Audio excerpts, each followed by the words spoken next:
بسم الله الرحمن الرحيم اللهم صل على سيدنا محمد وحن سلام يا تدوينها شرف طلاء حفلة سيدة قروحة بضن لو سو أقاسمة يسكوه يمد وحن ذي الله هبي وناكسن هبي وناكسن بعد السلام وحي لورا لها ولا يدي أنا هري لو ما هضلو وحن هالكن اسكوه نمتعاو إنه دمانتين مرخاتي كنهاي inaynu taageerno isbeddelka ka dhacay Itoobiya gaar ahaan labada geesi Dr. Abiy Ahmed iyo gudoomiyaha xusbiga Ahmed Shide Maxamed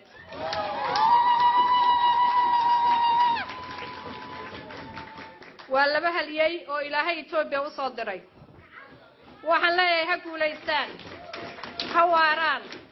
cadawgoodu ha jabo ninkii nacab ka naxaya ha dhinto kor Allah ka yeelo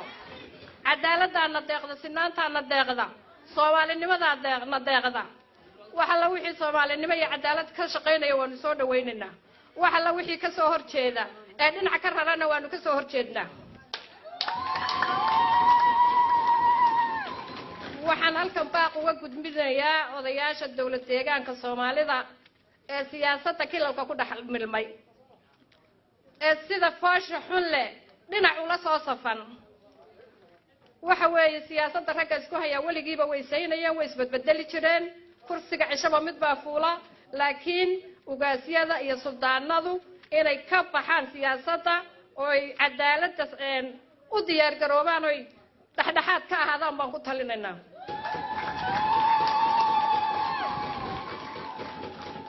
isbeddelka yimid markii hore Ilaahay baa keenay sababna waxa uu ahaa Dr. Abiy waxa la shaqeynaya oo Dr. Abiy ku garab galaya waxa weeyaan gudoomiyaha xusbiga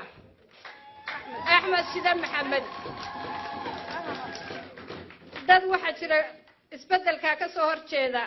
oo turjumaad kala ka bixinaya oo idaacadaha iyo TV-yada ina Shide ma doonayna la soo taagan ina Shide cidaan doonayn ma doonayna anaguna ma doonayno dadka Ilaahay wax ilmadiidii ma jiro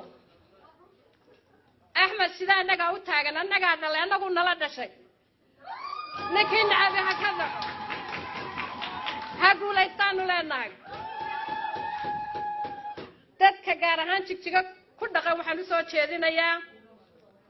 inaad waaya aragnimadii afarteedii ina soo martay inaad ku wax qaadataan gobolada dadka ka yimid waa kuwii naga kala tagay dhibtii jigjigay ku hadhay gaajadu jigjigay ku hadhay jigjigaa la boobay tii oo kale rag baa haddana lulaya oo u sacabatumaya waa ka soo horjeednaa nabadaanu taageersanahay dawladda curdinkaanu taageersanahay laakiin ma ogolin dawladda in la afduubo madaxweynaha in la wareeriyo ma ogolin in qabiil lagu jaheeyo ma ogolin waxaanu leenahay Mustafa Cagjar Soomaalinimada u soo noqo dadka deegaankana cadaalad u samee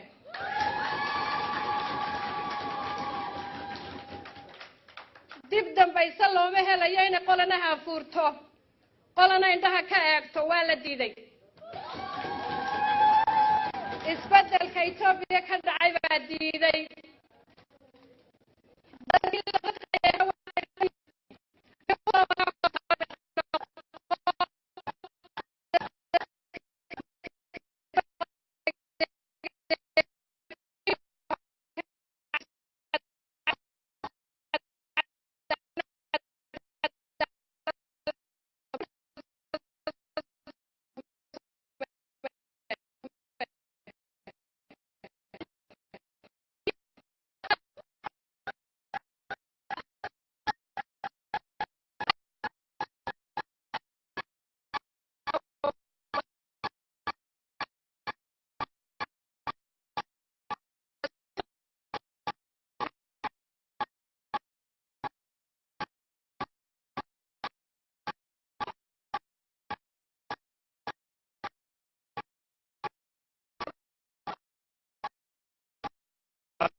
Somali Museum.